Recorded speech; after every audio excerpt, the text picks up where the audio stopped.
मिरज तालुक्यातील बेडग येथील एका गरीब शेतकऱ्यानं घेतलेली जमीन अतिक्रमण करून दंडुकशाहीच्या जोरावर दडपण्याचा प्रयत्न सुरू आहे। सदर शेतकरी आणि त्याची पत्नी व एकुलता एक मुलगा असे तिघेच कुटुंबात असल्याचा व त्यांच्या गरिबीचा फायदा घेत दडपशाही आणि राजकीय वरदहस्ताच्या जोरावर सारा प्रकार सुरू आहे। या प्रकरणी पोलीस व प्रशासनानं न्यायालयाच्या आदेशाचा मान राखून सदर शेतकऱ्याला योग्य तो न्याय देण्याची मागणी होतीये। याबाबतची अधिक माहिती अशी की बेडग हद्दीत मालगाव रस्त्यालगत रेल्वे रुळाला लागून बेडग गावचे रहिवासी दादासाहेब कोंडीबा शेळके यांची वडिलोपार्जित शेती आहे। त्यांनी आपल्या जमिनीला लागूनच दक्षिणेला असणारी गट नंबर 699 मधील 70 गुंठे शेती बेडग गावातील आपल्या वडिलोपार्जित प्लॉट विकून 28 मे 2023 रोजी सुमन विलास खरात, संतोष विलास खरात, संदीप विलास खरात व संगीता विलास खरात यांच्याकडून रीतसर खरेदी केली। सदर जमिनीची खरेदी झाल्यानंतर मूळ मालकांनी दादासाहेब शेळके यांना सदर जमिनीची मोजणी करून हद्दीचे दगड रोवून या जमिनीचा ताबा दिला। त्यानंतर दादासाहेब शेळके यांनी या जमिनीत आतापर्यंत उडीद, शाळू आदी प्रकारची पिकं घेतली आणि घेत आहेत। मात्र शेळके यांनी खरेदी केलेल्या जमिनीला लागूनच मंगल शिवाजी पाटील यांच्या वाटणीची जमीन रावसाहेब महादेव खरात, प्रदीप लक्ष्मण खरात यांनी दिनांक 14 मे 2024 च्या दस्तानं खरेदी केली आहे। खरात चुलत्या पुतण्यांनी खरेदी केलेली जमीन ही दादासाहेब शेळके यांनी खरेदी केलेल्या जमिनीच्या पूर्वेला आहे।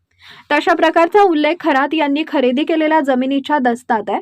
खरात यांनी खरेदी केलेल्या जमिनीच्या दस्तात पश्चिम बाजूला दादासाहेब शेळके यांनी सुमन विलास खरात, संतोष विलास खरात, संदीप विलास खरात व संगीता विलास खरात यांच्याकडून खरेदी केलेली 70 गुंठे जमीन असा स्पष्ट उल्लेख केलेला आहे।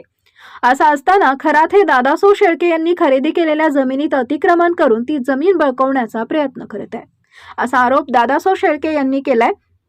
याबाबत शेळके यांनी दिवाणी न्यायालयात दावा दाखल केलाय। या दाव्याच्या सुनावणीवर कोर्टानं खरात यांना दादासाहेब शेळके यांनी खरेदी केलेल्या जमिनीत कोणत्याही प्रकारची हरकत घेण्यास मनाई आदेशाद्वारे प्रतिबंध केलाय। असं असताना खरात हे दादासाहेब शेळके यांच्या विरोधात खोट्या तक्रारी देऊन त्यांना त्रास देण्याचा प्रयत्न करत आहेत, असं दादासाहेब शेळके यांचं म्हणणं आहे। याबाबत दादासाहेब शेळके यांनी वेळोवेळी अर्ज करून प्रशासनाकडे न्याय मागितलाय। याबाबत बोलताना शेळके यांनी सांगितलंय की माझ्या जमिनीतील हद्दीचे दगड उपटून ते दुसरीकडे टाकण्याचा खोडसाळपणा करण्यात आलाय। माझ्या गरिबीचा व असहाय्यतेचा फायदा घेत मला त्रास देण्याचा उद्योग सुरू असल्यानं मी दिवाणी न्यायालयात धाव घेतली आहे। या ठिकाणी न्याय मिळण्याची अपेक्षा आहे। त्याचा पहिला कौल म्हणून न्यायालयानं खरात यांना माझ्या जमिनीत हस्तक्षेप करण्यास एका आदेशाद्वारे मनाई केली आहे। असे असताना माझ्याच विरुद्ध खोट्या तक्रारी करून मला त्रास देण्याचा उद्योग सुरू असल्यानं मी पोलीस व प्रशासनातील वरिष्ठांकडे वेळोवेळी न्याय मागितला असून त्या ठिकाणीही न्याय मिळेल अशी मला अपेक्षा आहे।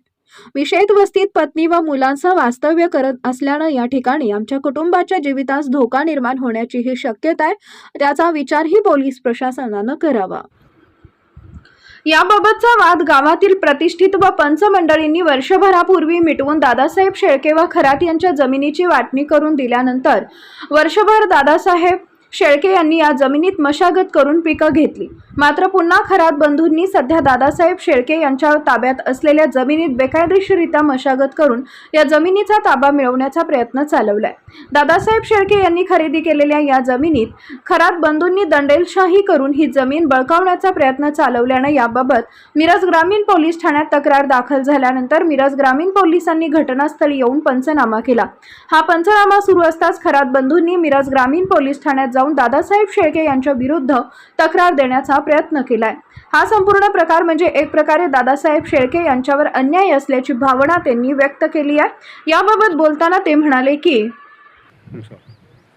मी बेडगावचा रहिवासी दादासाहेब कोंडीबा शेळके, तालुका मिरज, जिल्हा सांगली। मी 699 मध्ये संतोष विलास खरात यांच्याकडून मी जमीन खरेदी घेतली। किती साली? 28/5/2023 साली घेतली। ही जमीन घेऊन मी एक वर्ष कचून खात होतो जमीन कचून खात होतो। खात असताना परत नंतर रावसाहेब महादेव खरात, प्रदीप लक्ष्मण खरात यांनी तिथं दुसऱ्याची जमीन घेतली आणि मी जमीन घेतली असताना माझ्यातून तिने दांडगाव स्वीकारून माझी जमीन बळकून घ्यायच्या नादात लागली। माझ्या त्याचं पिकाचं नुकसान करायचं, माझ्यात यायचं, अवत हाणायचं असं रोज चालत असताना समस्त गावातली माणसं काय केली भांडण नको म्हणून तिने येऊन मिटवली. समस्तेने येऊन मिटवली, दगडं उभा केली, सगळे झाले. तरी पण आम्ही वर्षभर पिकून खाल्लं, वाटून दिल्या पिकून खाल्लं.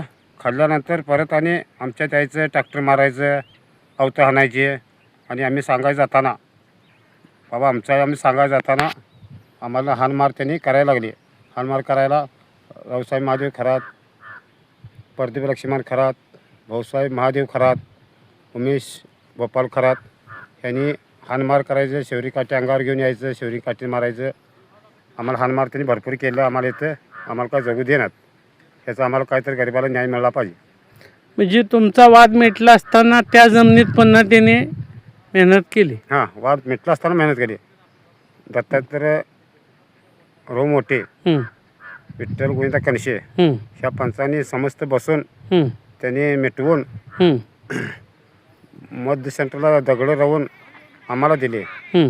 आम्ही थोडी पिकून खाल्लं. आता आणि आम्हाला त्यांनी त्रास द्यायला द्यायला आले. आमच्या रानात येऊन अवतं आणायचे, ट्रॅक्टर मारायचं. मग तुम्ही खरेदी केलेल्या क्षेत्रात त्याने आता सध्या आउट केलंय का? हो, आऊट केलं केलंय सांगून पण केले. सांगून पण केलं. करू नका म्हणता असताना त्यांनी दांडगाण केले. तो कोणाला आणायचा आमचा बघतो, असं तसं. तू पोलीस स्टेशनला जा, कुठं जाय तिकडे जा, काय करतात आम्हाला. पोलिसात तुम्ही तक्रार केली यावी? पोलिसात तक्रार केली आम्ही. पोलीस आले? पोलीस येऊन पंचनामा करून गेले. हां, त्यांनी मोजमाप वगैरे घेतले? मोजमाप घेतले, सगळं व्यवसाय करून त्यांनी पंचनामा करून गेले.